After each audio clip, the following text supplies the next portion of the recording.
Friends, जैसे मैंने आपको बताया कि आज इस वीडियो में हम लोग एडुटेरिया का जो नया बिहार स्पेशल का बुक आया हुआ है उसके सेट नंबर 3 को हम लोग डिस्कस करेंगे। इसमें सेट वाइज प्रश्न दिए गए हैं और एक सेट में 50 प्रश्न दिया गया है। तो आज इस सेशन में हम लोग 50 इंपॉर्टेंट बिहार स्पेशल के प्रश्नों को कवर करेंगे जो 69th बीपीएससी पीटी एग्जाम 2023 के लिए काफ़ी इंपॉर्टेंट होगा। फ्रेंड्स, एक बार सेशन को लाइक कर दीजिए और सेट नंबर 1 और सेट नंबर 2 को अगर आपने नहीं देखा है तो जरूर देख लीजिएगा, लिंक आपको डिस्क्रिप्शन बॉक्स में मिल जाएगा।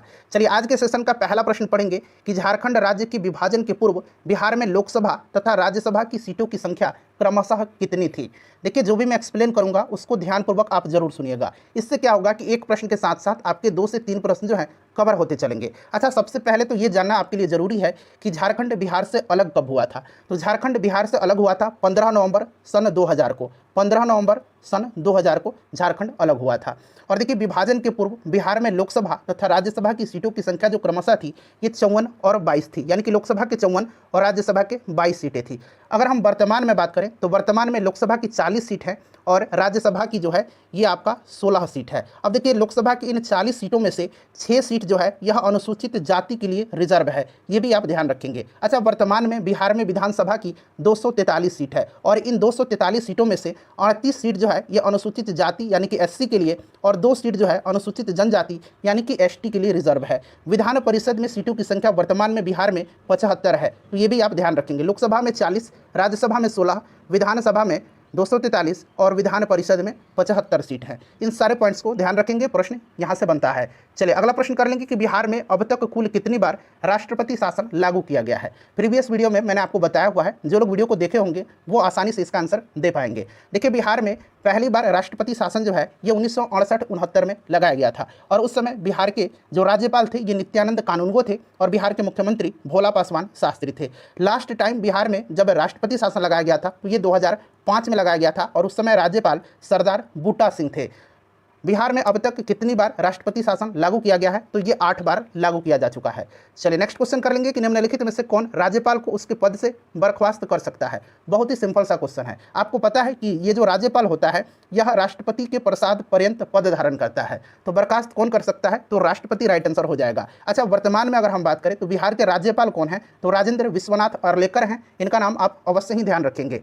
चलिए उसके बाद देखिएगा, और देखिए दृष्टि आईएएस का भी टेस्ट सीरीज चलाया जा रहा है। 5 टेस्ट सीरीज मैंने 69th बीपीएससी पीटी दृष्टि आईएएस का आपको कवर करा दिया है। साथ ही साथ एडुटेरिया का भी कवर कराया जा रहा है और नया वाला जो घटना चक्र पूर्वालोकन आया हुआ है उसमें मैंने साइंस वाला पोर्शन कवर करा दिया है, यानी कि बायोलॉजी, फिजिक्स और केमिस्ट्री को मैंने कंप्लीट करा दिया है। अगर आपने नहीं देखा है तो देख लीजिएगा, लिंक डिस्क्रिप्शन बॉक्स में मिल जाएगा, या आप चैनल पर चले जाइए और सभी वीडियोज़ को देख लीजिएगा।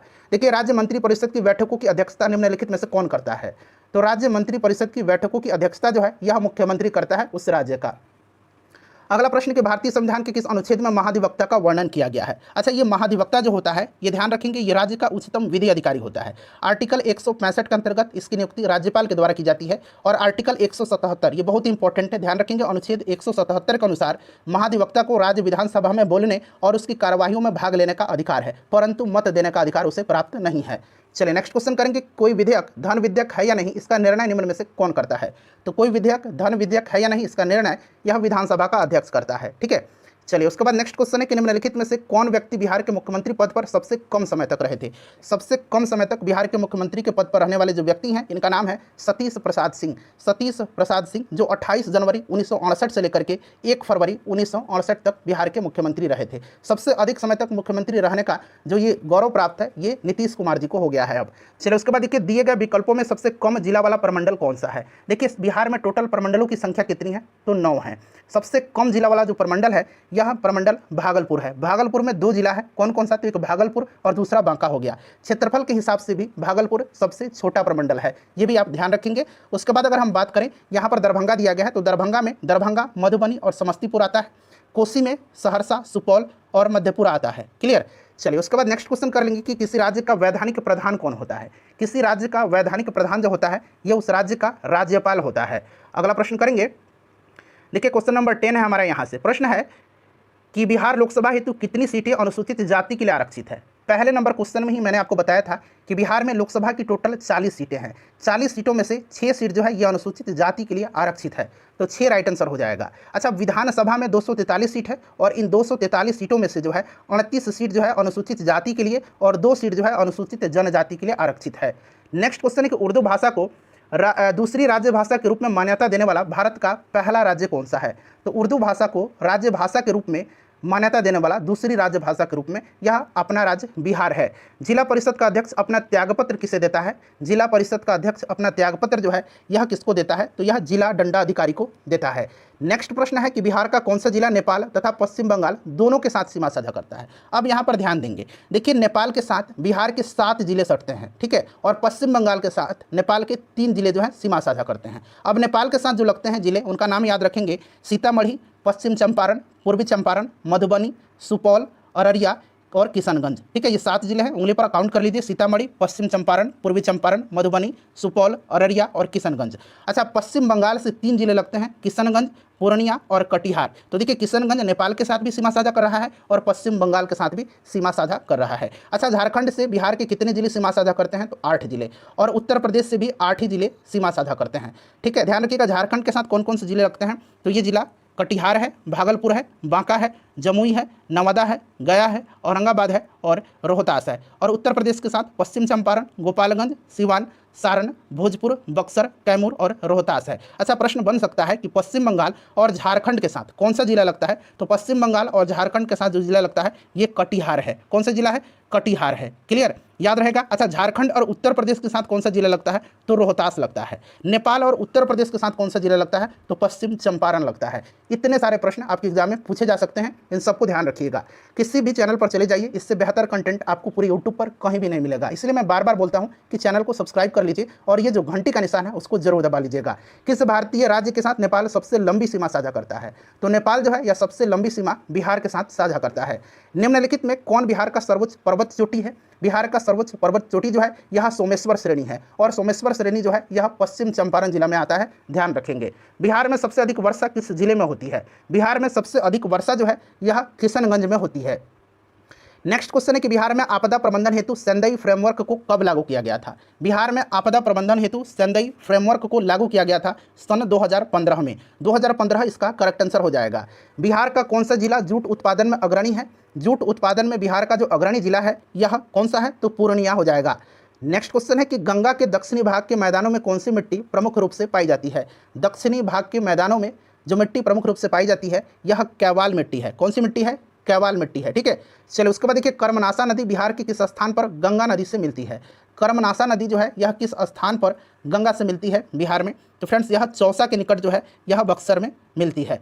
नेक्स्ट क्वेश्चन करेंगे 21 नंबर। देखिए क्वेश्चन नंबर 21 है कि कांवर झील बिहार के किस जिला में स्थित है?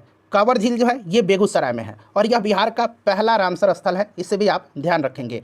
चलिए उसके बाद देखिए, निम्नलिखित में से कौन सा जलकुंड मुंगेर में स्थित है? तो इसमें से सीता कुंड भी मुंगेर में है, रामेश्वर कुंड भी है और ऋषि कुंड भी है। लक्ष्मण कुंड भी मुंगेर में ही है, इसे भी आप ध्यान रखेंगे। तो एक से अधिक राइट आंसर हो जाएगा।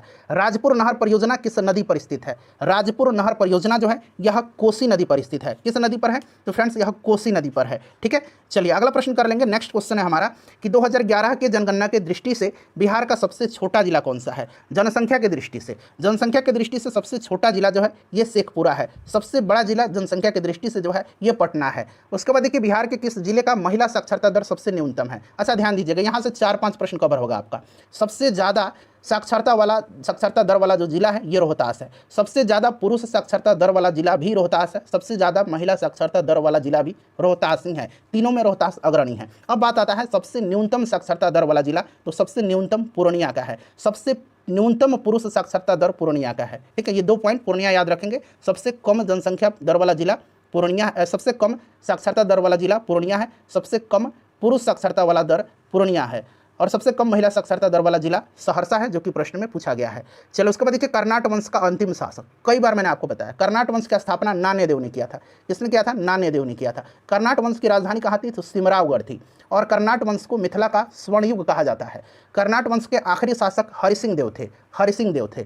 नेक्स्ट क्वेश्चन है कि निम्न में से किस पाल शासक की राजधानी मुंगेर थी? पाल वंश की स्थापना गोपाल ने किया था। राजधानी मुंगेर थी इनकी, और मुंगेर जो थी ये राजधानी किस शासक की थी? तो फ्रेंड्स यह देवपाल की थी।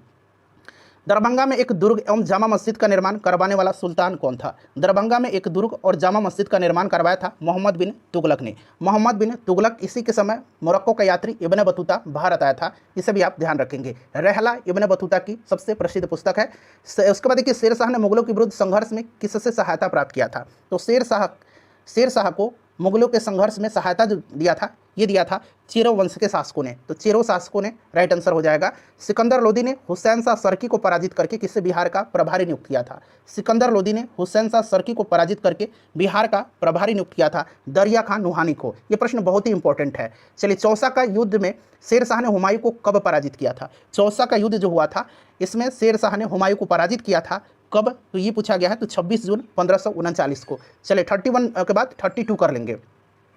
देखिए 32 नंबर प्रश्न है फ्रेंड्स कि शेर शाह का प्रशासनिक प्रयोगशाला कहाँ था? शेर शाह का प्रशासनिक प्रयोगशाला जो था ये सासाराम में था। कहाँ था? सासाराम। और सासाराम में ही शेर शाह का मकबरा भी है, इसे भी ध्यान रखेंगे। उसके बाद देखिए शेर शाह ने अपने शासनकाल में पटना में एक दुर्ग का निर्माण करवाया तथा पुनः इस नगर को राजधानी के रूप में विकसित किया। इसकी चर्चा कहाँ पर है? इसकी चर्चा जो है ये कहाँ पर किया गया है? तो ये किया गया तारीख़ दाऊदी में। फ्रेंड्स प्लीज़ एक बार सेशन को लाइक कर दीजिए, अगर सेशन आपको पसंद आ रहा है तभी लाइक करिएगा। चलिए, अकबर ने 1580 में बिहार में किसे गवर्नर या सूबेदार नियुक्त किया था? तो यहाँ पर ध्यान दीजिएगा 1580 में अकबर ने अपने साम्राज्य को 12 सूबों में, कितने सूबों में? 12 सूबों में विभक्त किया था, बांटा था। हालांकि दक्षिण विजय के उपरांत सूबों की संख्या 15 हो गई थी। क्लियर है? देखिए 1580 में बिहार में सूबेदार अकबर ने नियुक्त किया था किसको? तो ये किया था खाने खानम को। और ध्यान रखेंगे 1587 में बिहार का सूबेदार कुंवर मानसिंह को अकबर ने नियुक्त किया था। 1587 पूछेगा तो मानसिंह को याद रखेंगे। चलो उसके बाद देखिए किस मुगल शासक के समय में बिहार में सर्वाधिक विद्रोह हुआ? सर्वाधिक विद्रोह जिस मुगल शासक के समय में बिहार में हुआ था ये अकबर के समय में हुआ था। अगला प्रश्न है कि सिख धर्म के प्रवर्तक गुरु नानक देव ने निम्न में से बिहार के किस क्षेत्र का भ्रमण किया था? गुरु नानक देव ने जो सिख धर्म है इनके प्रवर्तक हैं, सिखों के ये पहले गुरु हैं और बिहार में इन्होंने मुंगेर, भागलपुर, राजगीर, पटना इन सब में भ्रमण किया था। तो एक से अधिक राइट आंसर हो जाएगा। किस सिख गुरु का जन्म बिहार में हुआ था? तो सिखों के 10वें गुरु गुरु गोविंद सिंह जी का 1666 में जन्म पटना में हुआ था। मुगल शासक फर्रुखसियर ने अंग्रेजों को बिहार एवं बंगाल में व्यापार करने के लिए किस वर्ष स्वतंत्रता प्रदान किया था? तो फर्रुखसियर ने अंग्रेजों को बिहार और बंगाल में व्यापार करने के लिए स्वतंत्रता 1717 में प्रदान किया था। उसके बाद देखिए किस मुगल शासक के शासनकाल में अंग्रेजों ने पटना में अपनी फैक्ट्री स्थापित किया था? अब यहाँ पर ध्यान दीजिएगा, दरअसल 1620 में, ध्यान रखेंगे 1620 में जो है कहाँ पर? तो आलमगंज में सबसे पहले स्थापित किया गया था फैक्ट्री, जो कि असफल रहा था और उस समय शासक जहांगीर था। लेकिन 1651 में सफलतापूर्वक जो है अंग्रेजों ने पटना में अपनी फैक्ट्री स्थापित किया था शाहजहां के समय में। तो शाहजहां इसका राइट आंसर होगा। अंग्रेजों की पटना फैक्ट्री का प्रधान जॉब चरनाक कब बना था? जॉब चरनाक अंग्रेजों की पटना फैक्ट्री का प्रधान 1664 ईस्वी में बना था। नेक्स्ट है कि बिहार आने वाला पहला अंग्रेज यात्री, बिहार आने वाला पहला अंग्रेज यात्री जो था ये कौन था? तो ये रॉल्फ फिच था। बिहार में होम रूल लीग की स्थापना कब किया गया था? देखिए बिहार में बांकीपुर पटना में 16 दिसंबर 1916 को मौलाना मजहरुल हक की अध्यक्षता में होम रूल लीग का गठन किया गया था। इसके अध्यक्ष मौलाना मजहरुल हक थे और इसके उपाध्यक्ष नवाब सरफराज हुसैन खां को बनाया गया था। अगला प्रश्न है हमारा कि भारतीय राष्ट्रीय कांग्रेस का 27वां अधिवेशन कहाँ हुआ था? अब देखिए ये चूंकि यहाँ पर बहुत लोगों का कन्फ्यूजन रहता है, लेकिन याद रखेंगे बिहार में भारतीय राष्ट्रीय कांग्रेस का पहला अधिवेशन बांकीपुर पटना में हुआ था। आर्यन माधोलकर ने इसकी अध्यक्षता किया था और इसके महासचिव जो थे ये सच्चिदानंद सिन्हा थे इस अधिवेशन के, और इस अधिवेशन के स्वागत समिति के अध्यक्ष मौलाना मजहरुल हक थे। 1922 में गया में अधिवेशन हुआ था और उसकी अध्यक्षता चित्तरंजन दास ने किया था। चलिए अगला प्रश्न कर लेंगे। चलिए नेक्स्ट क्वेश्चन है कि मुजफ्फरपुर बम कांड जो कि 1908 में हुआ था में किसे फांसी की सजा हुई थी? तो आपको पता है कि प्रफुल्ल चाकी और इसमें खुदीराम बोस लिप्त थे। खुदीराम बोस को फांसी दी गई थी और प्रफुल्ल चाकी ने आत्महत्या कर लिया था। खुदीराम बोस को 11 अगस्त 1908 को फांसी की सजा दी गई थी खुदीराम बोस को। चलिए चंपारण में कृषि स्थिति की जांच के लिए नियुक्त जांच समिति के अध्यक्ष कौन थे? अच्छा, ये जांच समिति गठित किया गया था, इसका नाम क्या था? तो चंपारण एग्रेरियन कमेटी इसका नाम था, चंपारण एग्रेरियन कमेटी। और FG सलाई इसके अध्यक्ष थे, महात्मा गांधी भी इसके सदस्य थे। ठीक है, चलिए उसके बाद देखिए बिहार आने वाले निम्नलिखित चर्चित विदेशी यात्रियों में से सबसे पहला यात्री कौन था? बिहार आने वाला इनमें से सबसे पहला यात्री जो था ये मेगास्थनीज था। ये चंद्रगुप्त मौर्य के समय में आया था, हेनस्वांग हर्षवर्धन के समय में आया था और फाहियान चंद्रगुप्त द्वितीय, चंद्रगुप्त विक्रमादित्य के समय में आया था।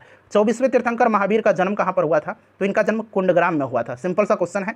47 नंबर है कि अशोक के स्तंभ लेखों में निम्न में से कौन सा बिहार में स्थित है? तो बिहार में लौरिया अरेराज में है, लौरिया नंदनगढ़ और रामपुरवा। तो ऊपर में से एक से अधिक हो जाएगा। इन सब जगह पर जो है अशोक के स्तंभ बिहार में है। उसके बाद देखिए कनिष्क ने पाटलिपुत्र के किस बौद्ध विद्वान को अपने दरबार में आश्रय दिया था? तो ये किसको दिया था? अश्वघोष को दिया था। अश्वघोष राइट आंसर हो जाएगा। कनिष्क कुषाण वंश का सबसे प्रतापी शासक था। चौथा बौद्ध संगति का आयोजन, चतुर्थ बौद्ध संगति का आयोजन इसी के शासनकाल में कश्मीर में किया गया था। चलिए 49 नंबर प्रश्न है कि तृतीय बौद्ध संगति की अध्यक्षता किसने किया था? तीसरा बौद्ध संगति जो है ये अशोक के शासनकाल में पाटलिपुत्र में हुआ था। इसकी अध्यक्षता मोगलीपुत्र तीस ने किया था। इन 50 प्रश्नों में से बताइए कि आपने कितने प्रश्नों का आंसर सही दिया है। हर्यंक वंश के पश्चात मगध पर किस वंश का उदय हुआ? हर्यंक वंश के पश्चात जो है शिशुनाग वंश का उदय हुआ था। ठीक है, ऑप्शन ए राइट आंसर हो जाएगा। सेशन को लाइक कर दीजिए और इसको शेयर कर दीजिए।